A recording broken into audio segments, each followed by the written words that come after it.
الحمد لله نحمده ونستعينه ونستغفره ونعوذ بالله من شرور أنفسنا وسيئات أعمالنا من يهده الله فلا مضل له ومن يضلل فلا هادي له وأشهد أن لا إله إلا الله وحده لا شريك له وأشهد أن محمدا عبده ورسوله يا أيها الذين آمنوا اتقوا الله وقولوا قولا سديدا يصلح لكم أعمالكم ويغفر لكم ذنوبكم ومن يطع الله ورسوله فقد فاز فوزا عظيما يا أيها الذين آمنوا اتقوا الله حق تقاته ولا تموتن إلا وأنتم مسلمون إنا عرضنا الأمانة على السماوات والأرض والجبال فأبين أن يحملنها فأشفقن منها وحملها الإنسان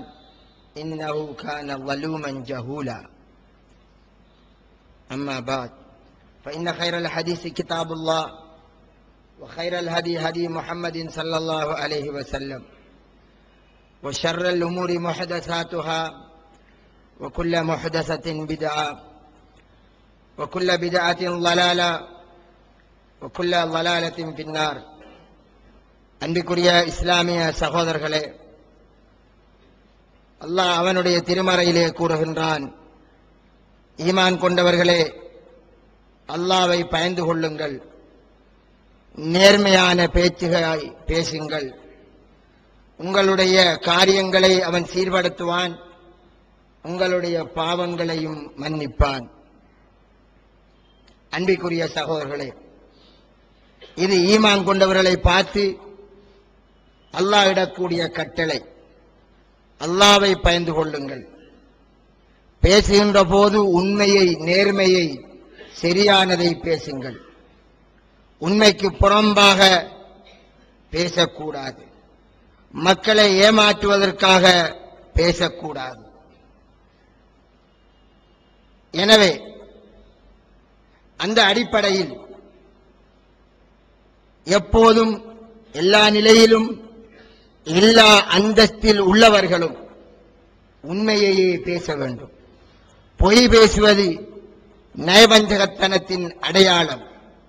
வாக்களித்துவிட்டு மாறு செய்கின்றவன் அது நயவஞ்சகத்தனத்தின் அடையாளம். அமானிதம் ஒப்படைக்கப்பட்டால் அதிலே நம்பகத்தன்மையில் மோசடி செய்பவன் நயவஞ்சகத்தனத்தின் அடையாளம்.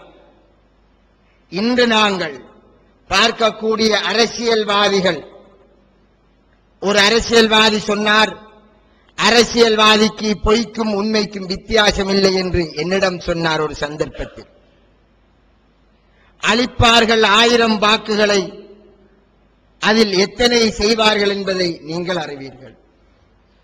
அமானிதமாக கொடுக்கப்பட்டால் அந்த அமானிதங்களில் எவ்வளவு பேணுதலாக இருப்பார்கள் என்பதையும் நீங்கள் அறிவீர்கள்.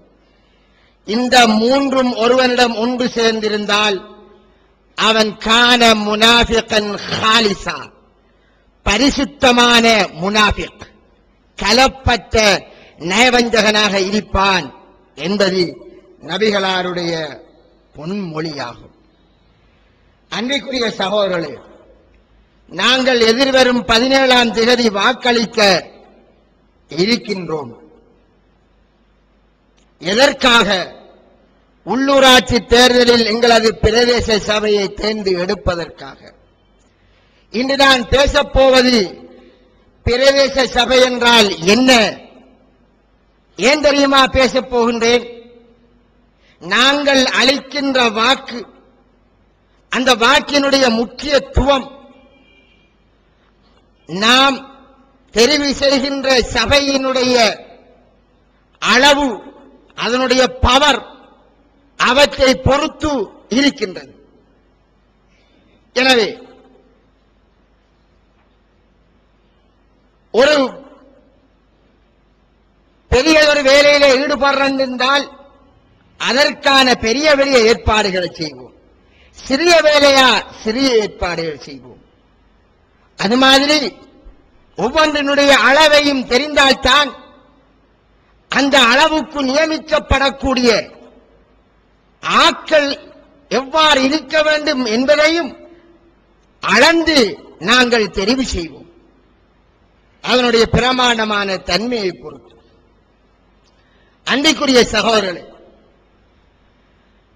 ரசூலுல்லாஹி ஸல்லல்லாஹு அலைஹி வஸல்லம் அவர்களிடம் ஒரு நபித்தோழர் கேட்கின்றார், மதஸ்ஸா, கியாம நாள் எப்போது வரும்?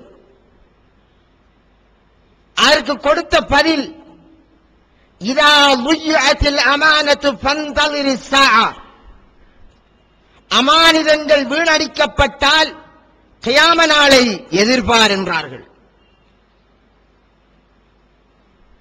இன்னொரு அறிவிப்பில், இதா உஸ்ஸிதல் அம்ரு லிகைரி அஹ்லிஹி,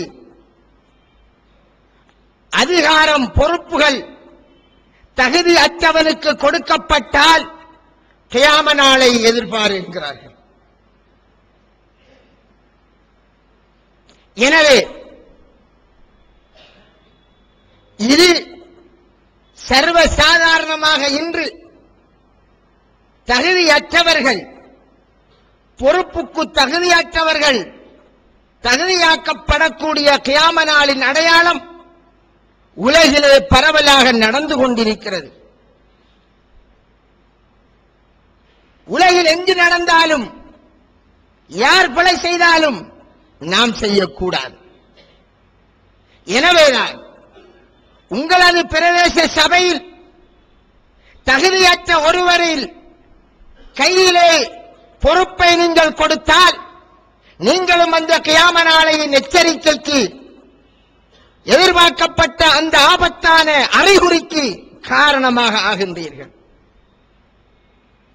எனவேதான் எங்களுக்கு தெரிய வேண்டும், பிரதேச சபை அது எவ்வளவு நம்பகத்தன்மைக்குரிய ஒரு இடம், அல்லது எவ்வளவு பெரிய சேவை செய்யக்கூடிய ஒரு களம், அதனுடைய பவர், இதையெல்லாம் தெரிந்தால்தான் நாம் அவரின் கையில் ஒப்படைப்போம். எனக்கு பஸ் ஓட்ட தெரியும், கார் ஓட்ட தெரியும் என்று ஒரு டிரைவர் வருகிறார், அவரிடம் விமானத்தை ஓட்டுங்கள் என்று கண்மூடித்தனமாக கொடுக்க இயலாது. விமானம் ஓட்டியா அதற்கென்ற தனித்துவமான பயிற்சி எடுக்க வேண்டும். சகோதரர்களே, ஏன் விமானம் அதை ஓட்டுவதற்கென்று அவரும் ஒரு சாரதிதான். பஸ் சாரதி விமானி ஓட்டியாக வருவதென்றிருந்தால் அதற்குரிய ட்ரைனிங் எடுக்க வேண்டும். சாரதி என்பதற்காக தெரியாதவனுக்கு விமானத்தை தூக்கி கொடுக்க முடியாது, பாரிய இழப்பு ஏற்பட்டுவிடும். எனவேதான் சகோதரர்களே, நாங்கள் இதை தெளிவாக தெரிந்து கொள்ள வேண்டும். பிரதேச சபை என்பது அறிமுகப்படுத்தப்பட்டது, ஆங்காங்கே கூட்டங்கள் நடக்கிறது. என்னை நியமியுங்கள், என்னை நியமியுங்கள், உங்களுக்கு நான் உதவி செய்வேன் என்கின்றார். எங்களை நீங்கள் முன்னுக்கு கொண்டு வாருங்கள், சேவை செய்து காட்டுகிறோம் என்பார்கள். நாங்களும் பிரதேச சபையின் ஆழம் என்ன, அகலம் என்ன, இதற்கு எங்கிருந்து பணம் வருகிறது, இதை எதை என்னென்ன வேலைகளை செய்ய வேண்டும், எதை செய்வதற்கெல்லாம் அவர்கள் கட்டளையிடப்பட்டவர்கள் என்பதெல்லாம் தெரியாத நிலையிலே பிரதேச சபை என்று சிலரை தெரிந்து கொண்டு நாங்கள் வாக்களிக்கின்றோம். சகோதரர்களே, சுருக்கமாக சொல்வதென்றிருந்தால், ஒரு குறிக்கப்பட்ட பிரதேசத்து மக்களின் பணத்திலிருந்து அந்த மக்களுக்காக சேவை செய்வதற்கு அந்த மக்களால் தெரிவு செய்யப்படக்கூடிய ஒரு நம்பிக்கைக்கு பாத்திரமான ஒரு சபை, குறிக்கப்பட்ட பிரதேசம் அக்கரப்பத்து பிரதேசத்து மக்களின் சொத்துகளில் இருந்து எடுக்கப்படுகின்ற அந்த சொத்தின் மூலம் இந்த ஊர் மக்களுக்கென்று சேவை செய்வதற்கு என்று இந்த ஊர் மக்களால் தெரிவு செய்யப்பட்ட நம்பிக்கைக்கு பாத்திரமான ஒரு சபை. நம்பிக்கைக்கு பாத்திரமான சபை என்ன என்னென்ன சேவைகள் ஒரு பட்டியல் இருக்கின்றது, என்னென்ன ரீதியாக மக்களிடம் இன்று பணம் எடுக்கப்படுகிறது என்ற ஒரு பட்டியல் இருக்கின்றது.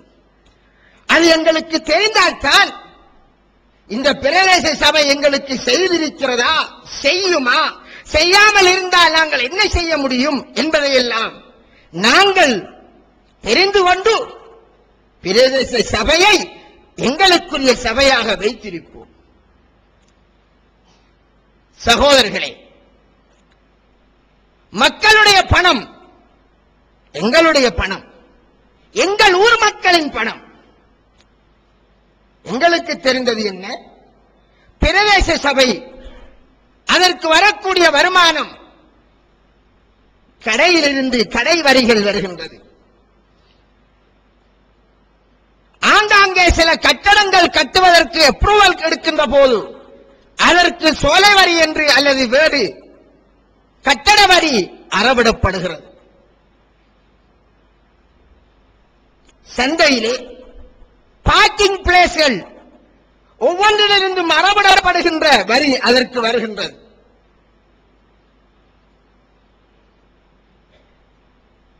இது எங்களுக்கு சாதாரணமாக தெரிகின்றது. பிரதேச சபைக்கு வரக்கூடிய முக்கியமான 2 வரிகள் இருக்கின்றது. வரி அல்ல, எங்களின் காசு. இந்த அக்கரைப்பற்றினுடைய நீதிமன்றத்தில் அறவிடப்படக்கூடிய எங்கள் மக்களினுடைய தண்டப்பணம் அனைத்தும் பிரதேச சபைக்குத்தான் வந்து சேர்கிறது. கல்முனையிலே நான் மோட்டார் பைக்கில் ஓடுகிறேன், சிக்னல் பாய்ந்து விட்டேன், உடனே எனக்கு 1100 ரூபாய் தண்டம் அடிக்கிறார். நான் ஓடியது கல்முனையிலே, அடுத்த தண்டம் அங்குள்ள போலீசால் அந்த காசு வருகிறது அக்கரைப்பற்று பிரதேசத்திற்கு. எதற்காக? இந்த பிரதேசத்தினரிடம் இருந்து அறவிடப்பட்ட பணம் அந்த ஊரினுடைய அபிவிருத்திக்கு பாதிக்கப்பட வேண்டும்.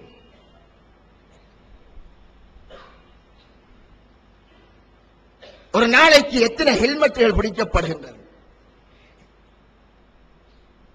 கோர்ட்டுக்கு செல்கின்றீர்கள், போலீசினால் பல தண்டங்கள் நீதிமன்றத்தால் நிர்ணயிக்கப்படுகின்றது.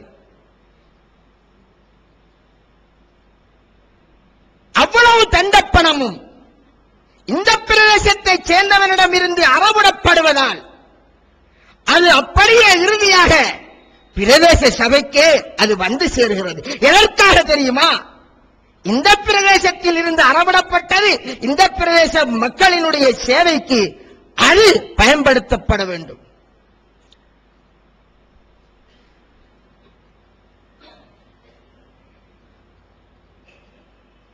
ஒரு நாளைக்கு எமது ஊரிலே எத்தனை உறுதிகள் எழுதப்படுகின்றது?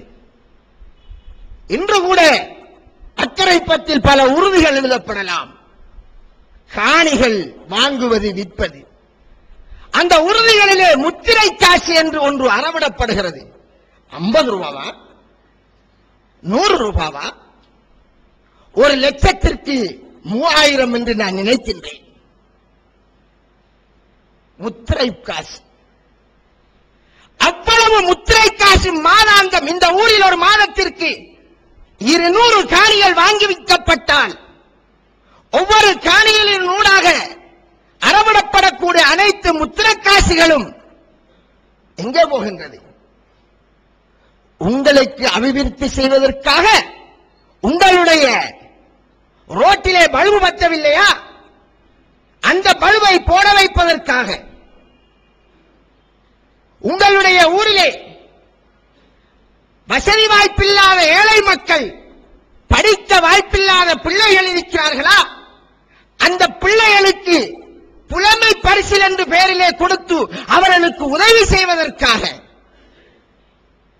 குடியிருக்க வசதி இல்லாமல் கஷ்டப்படக்கூடிய குடிசை வசதி இல்லாத மக்கள் இருக்கிறார்களா, அவர்களுக்கு அதற்கான ஏற்பாடை செய்வதற்காக. திடீரென வெள்ள அனர்த்தம் வந்துவிட்டது. அதனால் வீட்டை விட்டு எல்லோரும் வெளியிறங்கி விட்டார்கள். சாப்பிடுவதற்கு ஆகாரம் இல்லை. எங்கே இருந்து முதல் காசு வர வேண்டும்? ஆமாம், உங்களுடைய ஹசானா சேகரிக்கப்படுகிறது. சித்தாட்சி அதுதான் பிரதேச சபை. அங்கிருந்து முதலாவது நிவாரணம் வழங்கப்பட வேண்டும். பள்ளியில் இருந்தல்ல. சுனாமியா? உங்களுக்கு முதலாவது நிவாரணம் வழங்குவதற்கு தகுதியான இடம் உங்களை ஆட்சி செய்யக்கூடிய ஆட்சியின் கருவூலம். நீங்கள் கதைகளில் படித்திருப்பீர்கள், புராண கதைகள். ஆங்காங்கே சித்தாட்சிகள் உலகத்தின் மூலை முடுக்குகளில் நடந்தது. மக்களுக்கு ஒரு தேவையா? மன்னா, எங்களுக்கு நீங்கள் உதவி செய்ய வேண்டும், அங்கே மக்கள் கஷ்டப்படுகிறார்கள் என்று ஓடோடி வருவார்கள். உடனடியாக மன்னர் சொல்வார், ஆம், அந்த ஹசானாவில் இருந்து 500 பொற்காசுகளை அந்த கஷ்டப்படக்கூடிய மக்களுக்கு கொடுங்கள் என்பார்கள். அங்கே ஹசானாவில் இருப்பது யாருடைய காசு? மன்னரின் காசா? இல்லை, மக்களின் காசு அங்கே இருக்கின்றது. எங்கிருந்து வருகிறது காசுகள்? யோசனை செய்து பாருங்கள். உருவி எழுதப்படுகின்ற காசுகளை நீங்கள் எடுத்தால், முத்திரை காசு, ஒரு வருஷத்திற்கு எத்தனை கோடி காசு வரும்?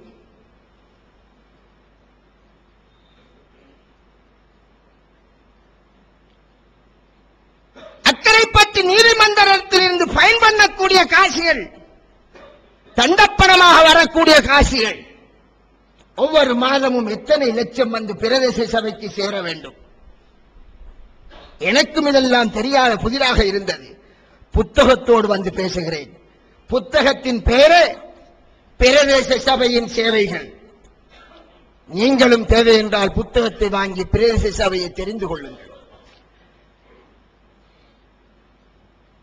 ஆதாரத்துடன் தான் பேச வேண்டும். அன்பிற்குரிய சகோதரர்களே, பிரதேச சபையின் தேவைகளை அறிவதென்பது வெறுமனை சேமன் அல்ல.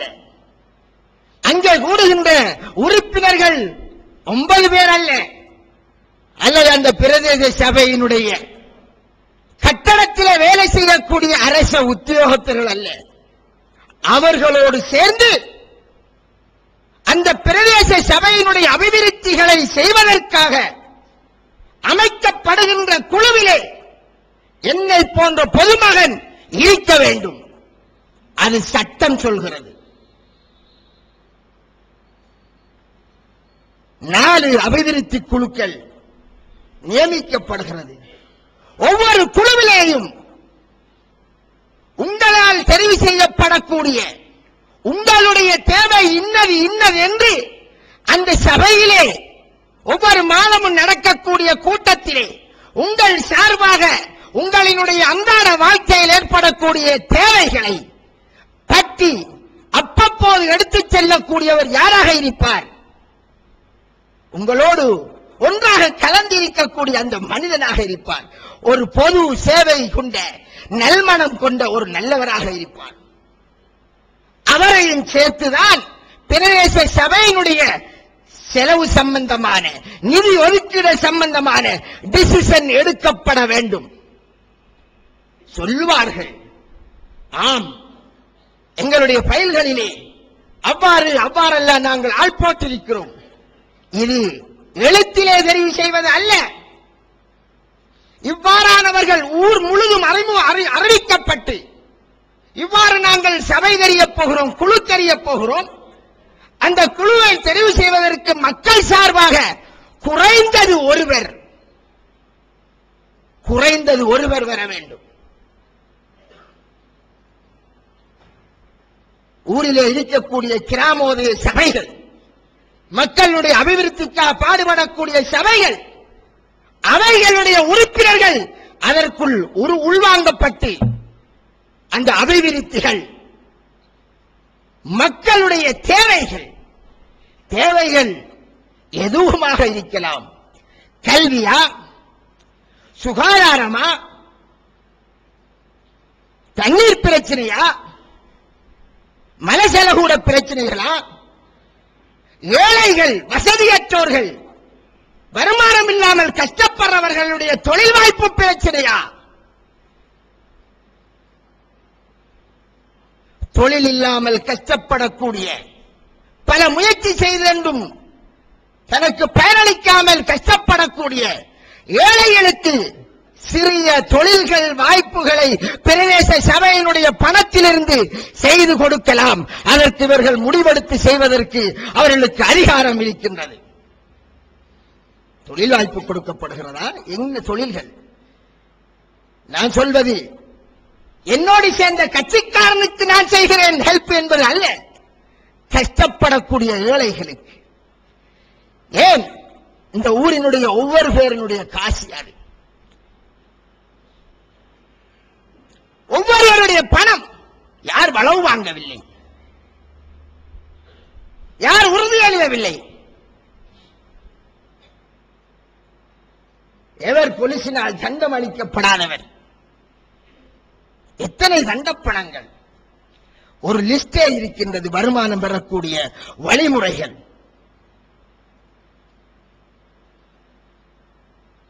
இதோ ரோட்டிலே ஒட்டப்படுகிறது பேனர்கள், கடைக்கு போஸ்டர்கள்.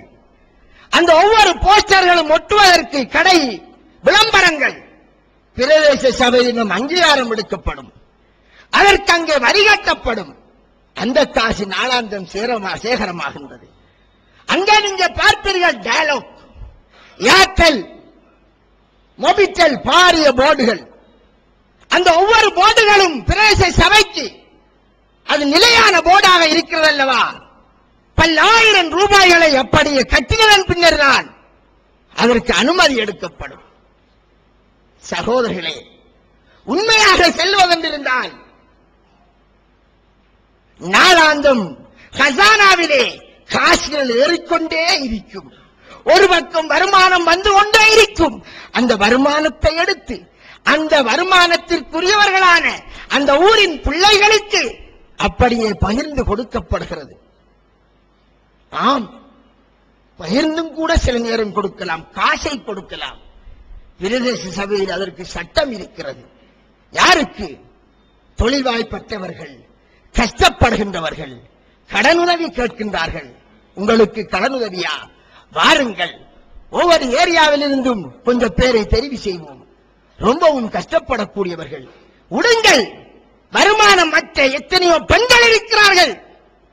அந்த பெண்களுக்கு இதோ வாருங்கள், உங்களுக்கு 50,000 வட்டி இல்லா கடன் தருகிறோம், நீங்கள் 3 வருடத்திற்குள் செலுத்தி முடிங்கள். பிரதேச சபையினால் அதை செய்யலாம். கேள்விப்படுகிறோமா?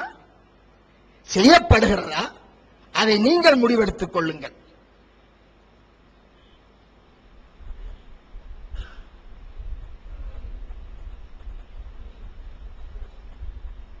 அல்ஹம்துலில்லாஹி வஸ்ஸலாத்து வஸ்ஸலாமு அலா ரசூலில்லாஹி முஹம்மதின் வ அலா ஆலிஹி வ ஸஹ்பிஹி அஜ்மாயின். அம்மா பஅத். அன்பிற்குரிய சகோதரர்களே, இவ்வாறு நாளாந்தும் இந்த அக்கரப்பத்து பிரதேச சபையினுடைய எந்த மூலையிலும் ஏதாவது ஒரு வேலை நடக்கின்ற போது அங்கிருந்து அந்த மக்களிடமிருந்து பணம் அறவிடப்படுகிறது. உண்மையிலே அது எதற்காக? அந்த மக்களுக்கு அபிவிருத்தி செய்வதற்காக.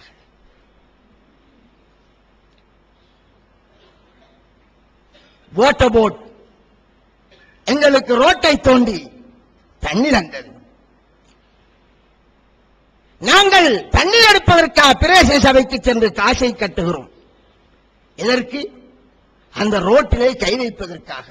இது ஒரு புறம்.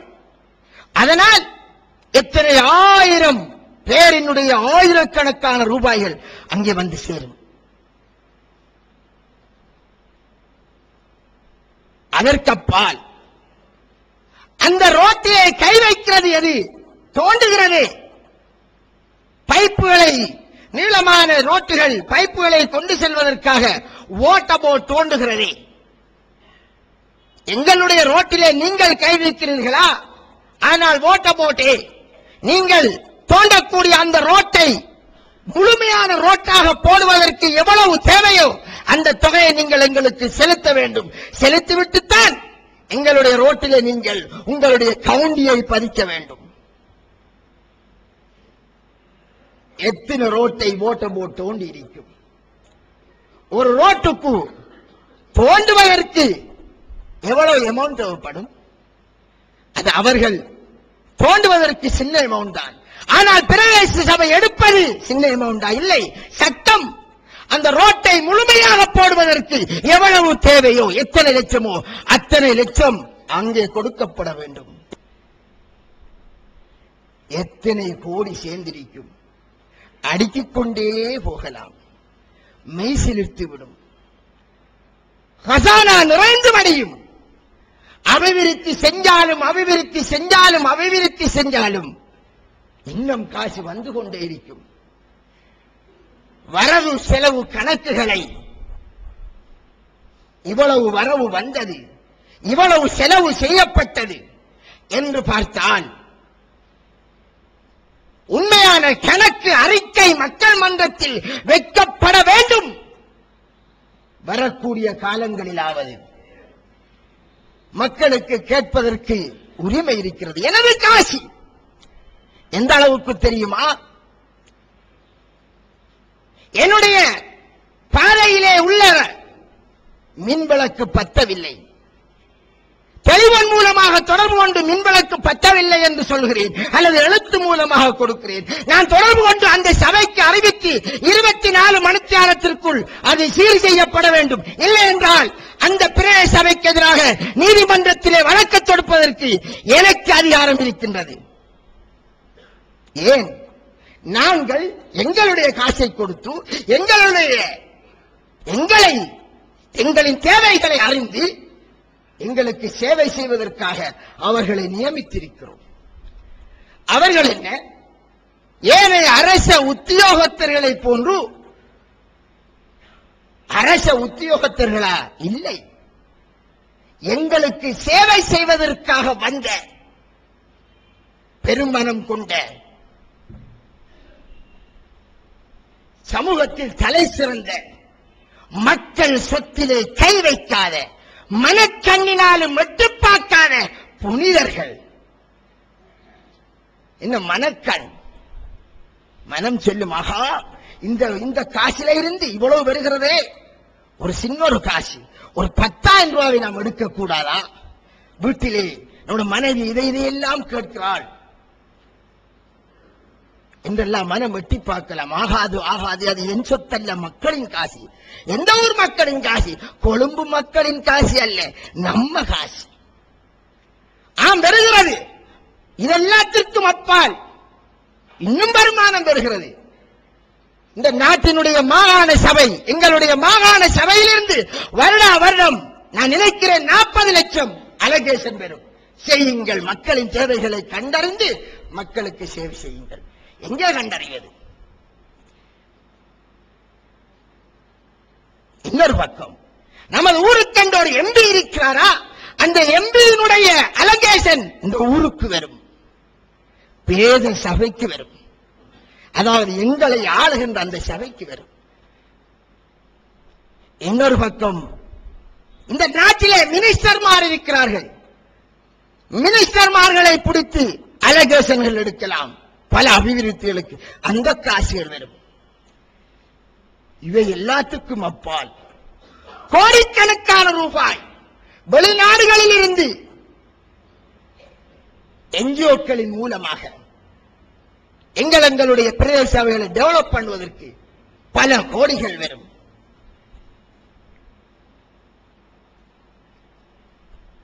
இவர்கள் நான் சொன்னதை போன்று 24 மணித்தியால ஊழியர்கள், சம்பளம் கொடுக்கப்பட்ட ஊழியர்கள் அல்ல.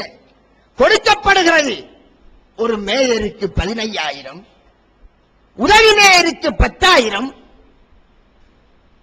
அதன் உறுப்பினர்களுக்கு 7,500. அது சம்பளம் அல்ல. அவர்கள் அதற்கென்று சில தினங்களை ஒதுக்குவதால் அவருடைய தொழில்களை தாராளமாக பார்க்கலாம். 3 கூட்டத்திற்கு தொடர்ச்சியாக சமூகம் அளிக்காத மெம்பரை தூக்கி எறியலாம், விலக்கிவிட வேண்டும். விலக்கப்படுவார்களா? 30 கூட்டத்துக்கு வராவிட்டாலும் விலக்கப்பட்ட வரலாறு இருப்பதாக நாம் அறியவில்லை. ஏனென்றால் இன்று பொய்ச்சைகள் வைப்பதற்குத்தான் எல்லோரும் இருக்கிறார்கள்.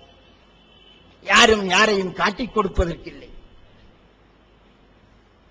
அதன் உறுப்பினர்கள் சேர்மன் உட்பட மேயர் உட்பட அவருடைய தொழில்களை பார்த்துக் கொண்டு மாதத்திற்கு ஒவ்வொரு மாதமும் அப்பப்போது தேவைகளை கண்டறிந்து கூட்டங்களை ஏற்படுத்தி அந்த கூட்டங்களிலே மக்கள் நம்முடைய பகுதியில் உள்ள மக்களில் என்னென்ன குறை இருக்கின்றது, கல்வி, சுகாதாரம், சுற்றாடல் சூழல் மற்றும் பொருளாதார பிரச்சனைகள், தொழில் பிரச்சனைகள், இப்படி என்ன எல்லாம் நமக்கு பிரச்சனையோ அனைத்து பிரச்சனைகளையும் ஆய்வு செய்கின்ற போது பொதுமக்களில் இருந்தும் அங்கே மக்கள் அதில் உள்வாங்கப்பட்டு அவர்களிடமும் ஐடியா கேட்டு அவர்கள் மூலமாக தேவைகளை கண்டறிந்து ஒவ்வொன்றுக்கும் நிதி திட்டமிடல் குழு, அபிவிருத்தி ஒரு பக்கம் செய்யக்கூடிய, சுருக்கமாக செல்வதென்றால் மக்களுக்கு சேவை செய்வதற்கென்றே பிறந்த உத்தமமான மனிதர்களால் மட்டும்தான் இது முடியும். என்னை பொறுத்தவரை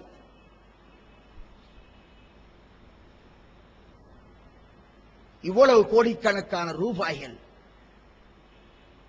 இதில் செய்யப்பட வேண்டிய அபிவிருத்திகள் என்ற ஒரு பலு போடுவதற்கு எத்தனை கோல் எடுக்க வேண்டியிருக்கிறது, எத்தனை தரம் கதைக்க வேண்டி இருக்கின்றது. சகோதரர்களே, எங்களும் கேட்டார்கள், மௌலவி நீங்களும் அரசியலில் இறங்குவதா, ஆள் போட போகிறீர்களா என்று. எங்களுக்கு பதவிக்கு ஆசை கிடையாது, பட்டத்திற்கு ஆசை கிடையாது, இவர்களுடைய பணங்களுக்கு ஆசை கிடையாது. ஒன்றுக்கு ஆசை இருக்கிறது, பிரதேச சபை அதன் சேவையை சரியாக செய்ய வேண்டும் என்பதில் 100% ஆசை இருக்கிறது. அது நடக்காத போது அது எந்த டிபார்ட்மெண்ட் என்றாலும் சரிதான், அதற்காக குரல் கொடுப்பதிலே பின்வாங்க மாட்டேன் உசிரிக்கும் வரை. நீங்கள் தாராளமாக சொல்லப்படக்கூடிய விடயங்களையும் இன்னும் விடயங்களையும் பிரதேச சபையினுடைய வருமானங்களின் வழிகள், பிரதேச சபைக்கு செய்யப்பட வேண்டிய சேவைகள் என்னென்ன, எந்த அளவுக்கு செய்யப்படுகிறது, செய்யப்பட வேண்டியிருக்கிறது என்பதை மக்களுக்கு தெரியப்படுத்துங்கள். அப்போதுதான் மக்களும் இனம் கண்டு, ஆஹா இவ்வளவு பெரிய வேலையா, இதற்கு தகுதியானவரா, அப்படியான நல்ல மனிதர்களை தெரிவு செய்வதற்கு, சரியான முறையில் தெரிவு செய்வதற்கு உதவியாக இருக்கும். அவர் குதிரையாக இருக்கலாம், மரமாக இருக்கலாம், வேறு எதுவாக இருக்கலாம், நமக்கு கட்சி கிடையாது. தகுதியானவனின் கையில் அது போய் சேர வேண்டும். ஒன்றை நான் போன வாரம் சொன்னேன், எனது ஜும்மாவிலே சொன்னேன். ஒரு தலைமைத்துவத்துக்கு தகுதியானவனான பண்புகளை பற்றி சொன்னேன், விளங்கி இருப்பீர்கள். அல்லாஹ்வுக்கு பயமில்லை என்றால் அவன் உண்மையாக மக்களின் சொத்து விடயத்தில் பெயர மாட்டான். கரைபடாத கையாக இருக்க வேண்டும். ஒரு அவர்களுக்கு கொடுக்கப்படக்கூடிய, சேமனுக்கு கொடுக்கப்படக்கூடிய வாகனம் 300 கிலோமீட்டருக்கு அப்பால் அவர்களின் காசை பாவித்துதான் அதை பாவிக்க வேண்டும். 300 கிலோமீட்டர் தான் எலவுட். இப்படி மீட்டர்ல கணக்கு பார்த்து யார் செய்வார்? சகோதரர்களே, ஊரிலே ஒரு அனர்த்தம் வந்தது. எங்களுக்கு எந்த கடமையும் இல்லை, ஆனால் ஒரு முஸ்லிம் தன் சகோதரன் கஷ்டப்படுகிறான், எப்படியாவது மக்களுக்கு இந்த வேளையில் உதவி செய்ய வேண்டும். என்னை பொறுத்தவரை நான் எந்த நிறுவனத்தோடும் இப்போது தொடர்பு வைத்துக் கொள்ளவில்லை. பல வருஷமாக நான் அறிந்த உலகத்தின் பல நாடுகளில் உள்ள தனிப்பட்ட சகோதரர்களுக்கு, முஸ்லிம் சகோதரர்களுக்கு கோல் பண்ணுகிறோம். எங்களுடைய வெப்சைட் மூலமாக தெரியப்படுத்துகிறோம். ஸ்ரீலங்கா moors.com இப்படி வெள்ளத்தால் பாதிக்கப்படுகிறார்கள். இவர்களுக்கு ஆதாரம் வழங்க வேண்டும், அவர்களுக்கு மட்டுமுள்ள சேவைகள் செய்ய வேண்டும். உங்களாலான உதவிகளை செய்யுங்கள். யூகேயில் இருந்து 7.5 லட்சம் சுமார் கலெக்ட் பண்ணி தருகிறார்கள். ஜெர்மனியில் இருந்து சுமார் 3 லட்சம் நினைக்கிறேன். பிரான்சில் இருந்து நமது இலங்கை நாட்டு சகோதரர்கள், சவுதியில் இருந்து இப்படி தெரிந்தவர்களுக்கு எல்லாம் கோல் பண்ணி மக்களுக்கு பகிர்ந்தளிக்கிறோம். எனக்கோ இதிலே வேலை செய்யக்கூடிய எந்த ஒரு நபருக்கோ அவர்களின் வீட்டில் எதுவும் போய் சேரக்கூடாது என்பது நமது கட்டளை. சுனாமியிலே வேலை செய்த சகோதரர்கள் இருப்பார்கள். மக்களுக்கு கொடுப்பதற்காக ஈச்சம்பழம் வந்திருக்கும், தண்ணி வாட்டர் பாட்டில் வந்திருக்கும். வேலை செய்தவர்கள் கேட்பார், ஹஸ்ரத் இந்த தண்ணி ஒரு போத்தலை எடுத்து குடிக்கட்டுமா? அதில் கை வைக்காதீர்கள். அவ்வாறுதான் நாங்கள் பயிற்சி அளிக்கிறோம். அந்த ஈச்சம்பழத்தை தொடாதீர்கள். தேவை என்றால் கடையிலே வாங்கி தின்னுங்கள். உனது பொக்கெட்டில் இருந்து செலவாளி.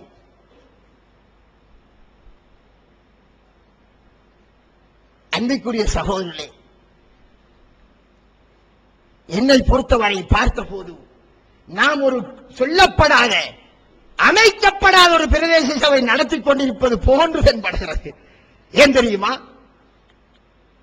படிக்க வசதி இல்லாத தகப்பனை இழந்த பிள்ளைகள் அவர்களின் கல்விக்காக ஸ்காலர் நாங்கள் ஏற்பாடு செய்து கொடுக்கின்றோம் நிறுவனங்களை பிடித்து. அதை பிரதேச சபை மக்களின் காசிலிருந்து தாராளமாக செய்யலாம். நிறுவனங்களை தேவையில்லை, தேட தேவையில்லை. உங்களிலே யாரெல்லாம் தகப்பனை இழந்து கஷ்டப்படக்கூடிய பிள்ளைகள் இருக்கிறீர்களோ கலெக்ட் பண்ணி இவர்களுக்கான கல்விக்கான ஒரு கொடுப்பனவை மாதாந்தம் 1000 படி தந்து உதவுங்கள் என்று அப்ளிகேஷன் கொடுங்கள். பிரதேச சபை செய்யும். புருஷனை இழந்த விதவைகள் வாழ்வாதாரம் இல்லாமல் தத்தளிப்பார்கள். அங்கே பார்க்கிறோம் எத்தனை ஏழைகள், மூலாட்டிகள் வருமானம் இல்லாமல் கஷ்டப்பட்டுக் கொண்டு ஆங்காங்கே பிச்சைக்காரிகளை போன்று உலாவித் திரிகிறார்கள்.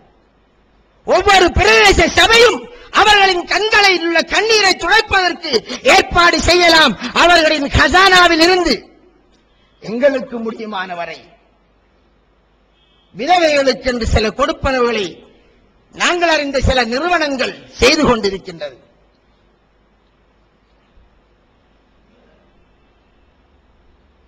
அனர்த்தங்களா? வருகின்ற ஒவ்வொரு அனர்த்தத்திலும் முதலாவது கஜானாவில் இருந்து எடுத்து செலவழியுங்கள் என்று சொல்ல வேண்டும். அதைத்தான் உங்களுக்கு உதாரணம் சொன்னேன். பழைய புராண கதைகளிலே பார்த்திருப்பீர்களே, சித்தாட்சி ஒரு மன்னன், அவர்களுடைய கஜானாவிற்கு காசு வந்து சேரும், அவர்களுக்காக செலவழிப்பார். இதுதாங்க உள்ளூர் ஆட்சி. அது ஒரு ஆட்சி. யார் அந்த மன்னர்? இப்போது நான் கேட்கிறேன். மேயர் அல்ல, சேமன் அல்ல. இன்னொரு பாஷையில் சொன்னால் அவர் எங்களின் மன்னன். அவரை நீங்கள் எப்படி செலக்ட் பண்ணுவது? ரசூலுல்லாஹ் சொல்லிவிட்டார்கள், கியாம நாளை எதிர்பாருங்கள், தகுதியற்றவர்களிடம் அமானிதம் ஒப்படைக்கப்பட்டால் கியாம நாளை எதிர்பாருங்கள் என்று சொல்லிவிட்டார்கள். இஸ்லாம் எல்லாத்திற்கும் வழிகாட்டி சென்றிருக்கிறது.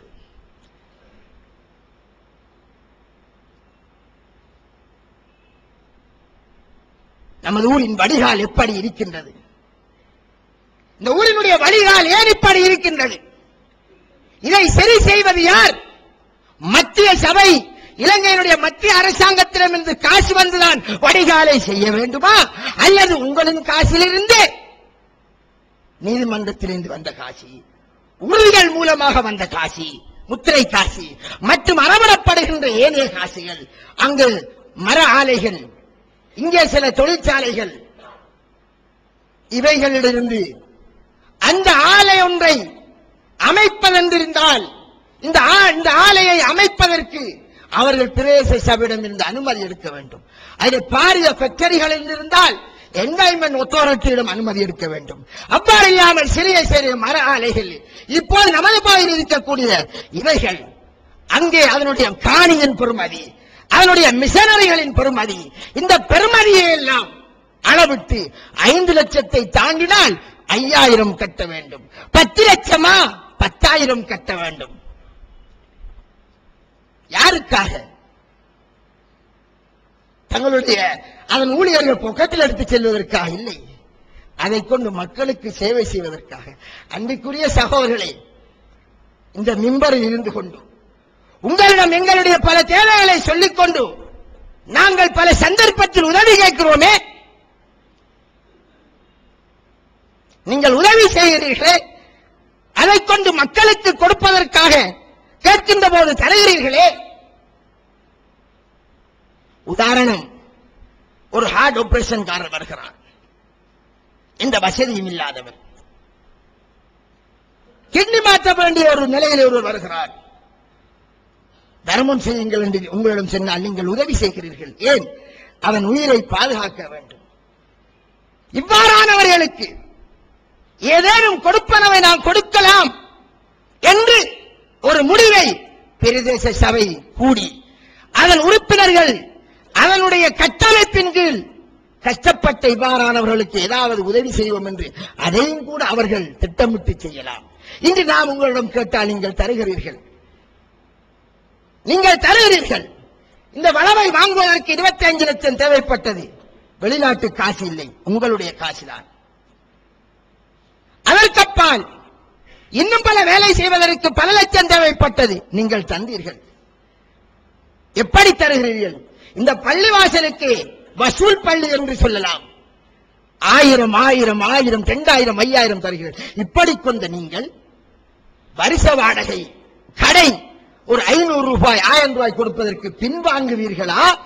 உண்மையில் இந்த காசு மக்களுக்குத்தான் பிரயோஜனப்படுகிறது என்பது தெளிவாக உங்களுக்கு தெரிந்திருந்தால் கொடுப்பதற்கு யாரும் பின்வாங்குவீர்களா? ஒரு நாளும் பின்வாங்க மாட்டீர்கள்.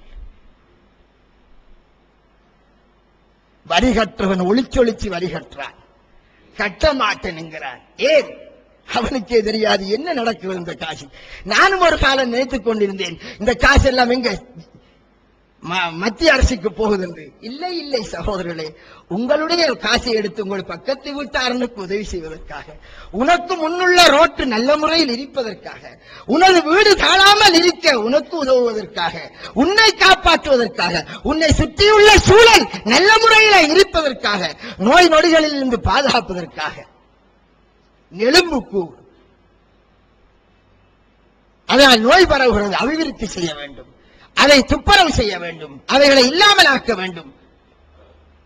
ஒரு சந்தர்ப்பத்தில் பிரதேச சபை அதற்கும் கொடுத்திருக்கலாம், அல்லாஹ் ஆலம். என்னிடம் காசு கேட்டார்கள், மௌலவி யாரையாவது பிடிச்சி இதுக்கு சுமார் நினைக்கிறேன் 12,500 ரூபாய் நினைக்கிறேன் அந்த அமௌண்ட்.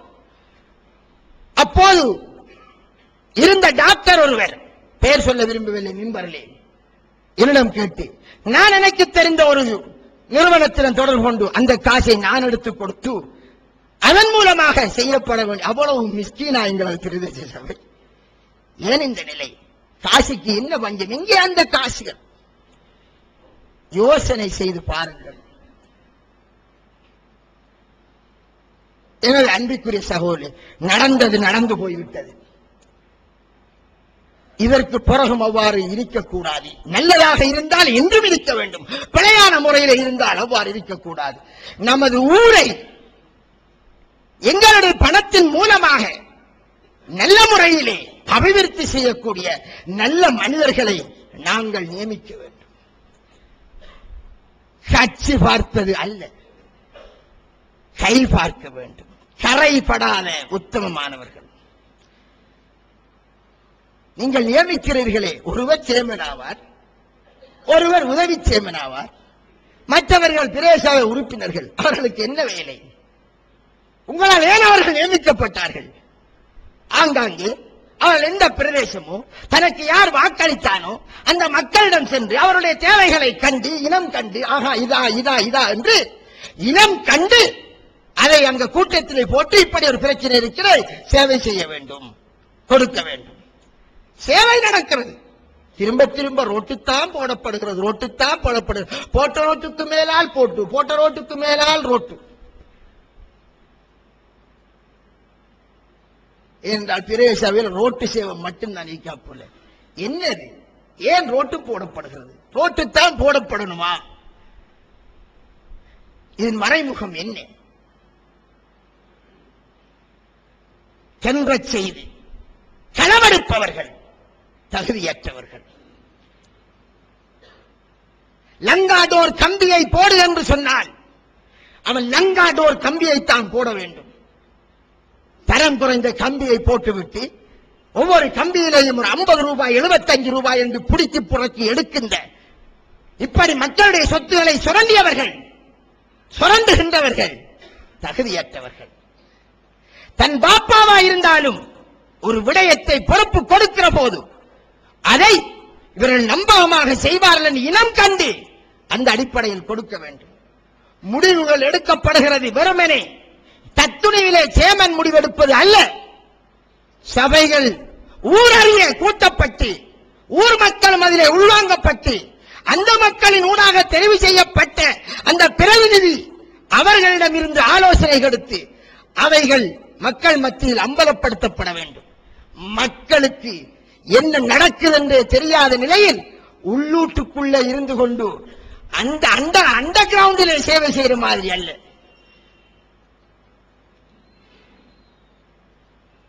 ஒரு சேமன் வந்துவிட்டால் என்னை நீங்கள் மீண்டும் நியமியுங்கள் என்று மக்களிடம் அவர் கேட்க தேவையில்லை, மக்கள் நியமிப்பார்கள். அவர் சரியாக நடந்திருந்தால் நியமிப்பார்கள், சரியாக நடந்திருந்தால் ஆம் இன்னொரு சாரார் நியமிப்பார்கள். அவர்களுக்கு கென்றக்குகள் மற்றும் உள்ள கொடுப்பனவர்கள் கொடுத்திருந்தால் அவர்களும் நியமிப்பார்கள். எனது அன்பிற்குரிய சகோதரர்களே, முடித்துக் கொள்கிறேன். ஜும்மாவின் நேரம் அதிகரித்து விட்டது. கடைசியாக ஒன்றை சொல்லிக் கொள்கிறேன். ரசூலுல்லாஹ் சொன்ன எச்சரிக்கை நினைவுபடுத்திக் கொள்ளுங்கள். தகுதி அற்றவர்களுக்கு பொறுப்பு ஒப்படைக்கப்பட்டால் கியாம நாளை எதிர்பாருங்கள். உங்களின் ஓட் உங்களுடைய பணத்திற்காக நீங்கள் நியமிக்கின்ற புனிதமான மனிதருக்கு சேர வேண்டும்.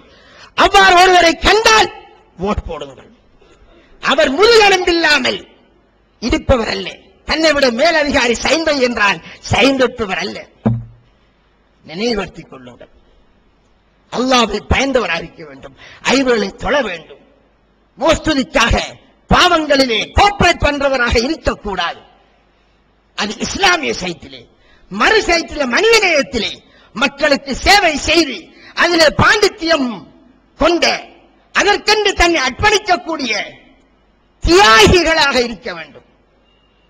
இதையெல்லாம் விளங்கி வரக்கூடிய தேர்தலிலே உங்களுடைய ஓட்டுகளுக்கு கேள்விக்குறி வைத்து ஓட் அளிப்பதென்றால் அளித்துக் கொள்ளுங்கள்.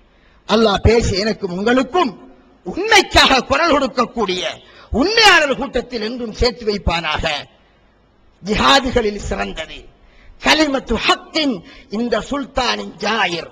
அநியாயக்கார அரசனிடத்திலே உண்மையை எடுத்துச் சொல்வதுதான் ஜிஹாதிலே சிறந்தது என்று ரசூலுல்லாஹ் சொன்னார்கள். இவைகள் அதனால் யாருக்கும் நாம் பயரவில்லை. எனது உயிர் இறைவன் எழுதிய தினத்திலே போகும், அதில் சந்தேகம் இல்லை. அதற்கு முந்தைய உயிரை யாராலும் வாங்க முடியாது. அதிலே நான் உறுதியாக இருக்கிறேன். வாஹிர் தாவானா அல்ஹம்துலில்லாஹி ரப்பில் ஆலமீன்.